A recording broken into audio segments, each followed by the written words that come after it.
Why is it that we don't seem to be able to adjust ourselves to the physical environment without destroying it?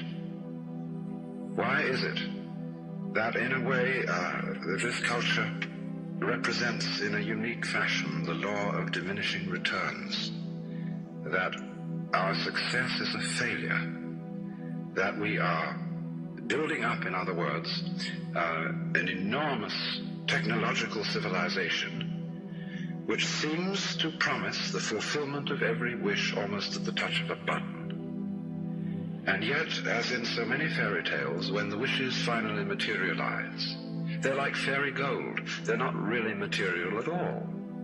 In other words, so many of our products, our cars, our homes, our clothing, our food, it looks as if it were really the instant creation of pure thought. That is to say, it is thoroughly insubstantial, lacking in what the connoisseur of wine calls body. And in so many other ways, the riches that we produce are ephemeral. And as a result of that, we're frustrated. We're terribly frustrated. We feel that the only thing is to go on getting more and more. And as a result of that, the whole landscape begins to look like the nursery of a spoiled child who's got too many toys and is bored with them and throws them away as fast as he gets them, plays them for a few minutes. Also, we're dedicated to a tremendous war on the basic material dimensions of time and space. We want to obliterate their limitations. We want to get everything done as fast as possible. We want to convert the rhythms and the skills of work into cash, which indeed you can buy something with, but you can't eat it. And then rush home to get away from work and begin the real business of life, to enjoy ourselves.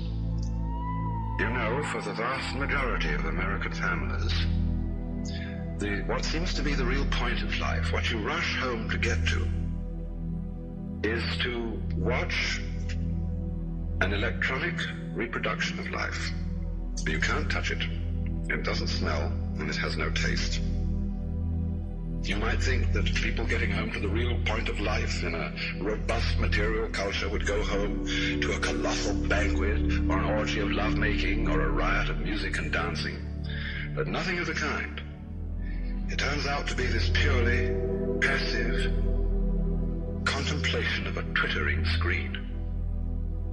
You see mile after mile of darkened houses with that little electronic screen flickering in the room. Everybody isolated, watching this thing, and thus in no real communion with each other at all. And this isolation of people into a private world of their own is really the creation of a mindless crowd.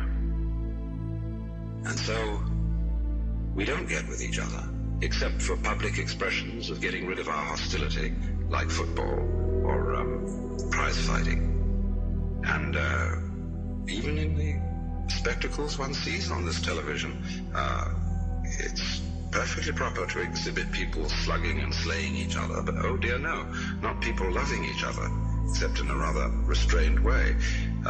One can only draw the conclusion that the assumption underlying this is that expressions of physical love are far more dangerous than expressions of physical hatred. And it seems to me that a culture that has that sort of assumption is basically crazy and devoted, unintentionally indeed, but nevertheless in fact devoted, not to survival, but to the actual destruction of life.